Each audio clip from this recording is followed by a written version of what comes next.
السلام علیکم ورحمۃ اللہ وبرکاتہ۔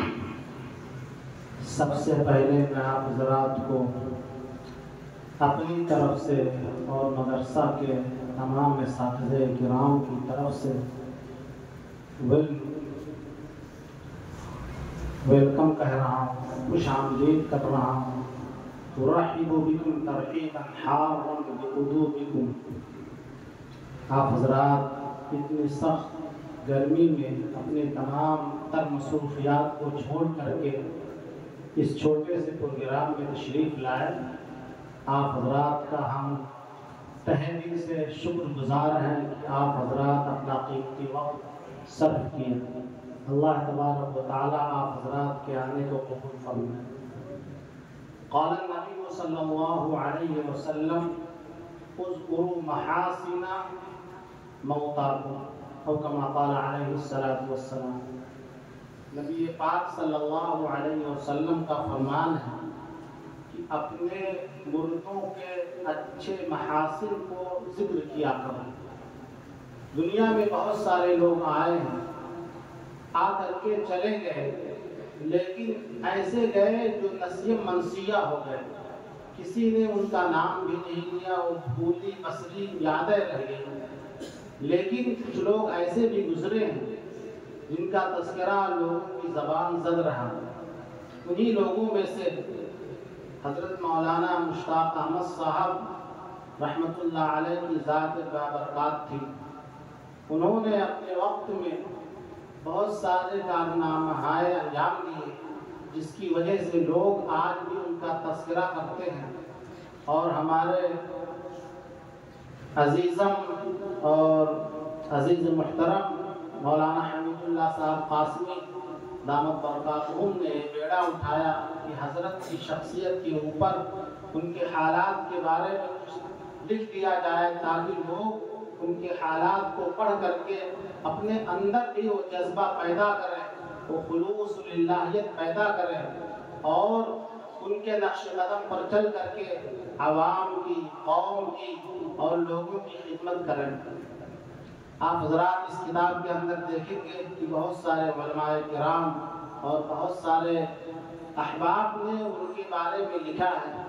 یہ کتاب انشاءاللہ آپ حضرات کو ابھی دی جائے گی۔ اور چونکہ میرا تعلق حضرت مولانا سے بہت ہی گہرا رہا، کیونکہ ہمارے والد صاحب کے وہ سگے پھوپھا ہیں، اور اسی طرح ہمارے بھائی صاحب کے وہ سگے خسر تھے، ان کی چھوٹی بیٹی ہمارے ہی بھائی سے منسوب تھی۔ اس وجہ سے ان کا میرے ساتھ بہت ہی گہرا تعلق تھا، اور بچپنے سے ہم نے ان کو دیکھا۔ جب ہوش سنبھالا تو مسجد کے اندر امامت فرماتے تھے، اور جمعہ کے دن بہت ہی اچھے طریقے پر خطبہ انجام دیتے تھے، خطبہ دیتے تھے۔ اسی طریقے سے عید بقرہ عید کے موقع پہ تو ایسا بیان کرتے تھے کہ لوگ کبھی کبھی رونے لگتے تھے، گریہ طاری ہو جاتی تھی، اور ساتھ ہی ساتھ ان کے اندر تسلق دینی بہت تھا، یعنی دین کے بارے میں وہ بہت زیادہ غیور تھے۔ کبھی بھی کوئی ایسی رسم جو اسلام کے خلاف ہوتی تھی اس کو دیکھ کر کے بے چین ہو جایا کرتے تھے۔ حضرت مولانا کے بارے میں آپ حضرات جو پرانے لوگ ہیں وہ جانتے ہیں اور سنے بھی ہوں گے کہ انہوں نے ایک تحریک چلائی تھی ارشاد المسلمین کے نام سے، جس میں انہوں نے جہیز کے بارے میں، برات کے بارے میں، اور اسی کے ساتھ میراث میں لڑکیوں اور لڑکیوں کو میراث دلانے کے بارے میں بہت زیادہ زور دیتے تھے، بلکہ اس کے لیے فتویٰ بھی منگوائے تھے۔ کئی سارے فتاوی اس کتاب کے اندر بھی موجود ہیں۔ تو آج کے اس موقع پہ انہی کو نذرانہ عقیدت پیش کرنے کے لیے ہم اور آپ اکٹھا ہوئے ہیں، اور ہم اور آپ ان کے لیے دعائے مغفرت بھی کریں کہ اللہ تبارک و تعالیٰ ان کے درجات کو بلند کرے، کہ انہوں نے بہت سارے کارنامے انجام دیے۔ سب سے بڑا ان کا کارنامہ جو ہے، مسجد جو آپ کے سامنے نظر آ رہی ہے، سراج المساجد، مکمل طور پر انہوں نے ہی اس مسجد کو بنوائی۔ پیسہ تو اس کا دیتے تھے سراج الحق سیٹھ جو آٹا کے تھے، لیکن انہی کے زیر نگرانی اس مسجد کی تعمیر ہوئی۔ بہت سارے لوگ دور دور سے آتے ہیں اور دیکھتے رہتے ہیں، کہتے ہیں اتنی خوبصورت مسجد ہم نے دیکھا نہیں۔ اس کے علاوہ گاؤں کی جو جامع مسجد دوبارہ بنی ہے اس کا بھی انتظام انہوں نے کیا اور اس کی دیکھ ریکھ اور نگرانی کرتے رہے۔ اس کے علاوہ یہ مدرسہ جو ہے پرانی والی جو عمارت تھی انہی کی نگرانی میں بنی، اور سارے ان کے بہت سارے کارنامہ ہیں جن کو انہوں نے انجام دیا۔ ساتھ ہی ساتھ سب سے بڑی بات ان کے اندر یہ تھی کہ وہ قرآن کریم سے انتہائی تعلق رکھتے، قرآن کریم سے بہت زیادہ شغف رکھتے تھے۔ میں نے دیکھا کہ بڑھاپے کی حالت میں غیر رمضان میں 7 پارہ 6 پارہ تلاوت کیا کرتے ہیں۔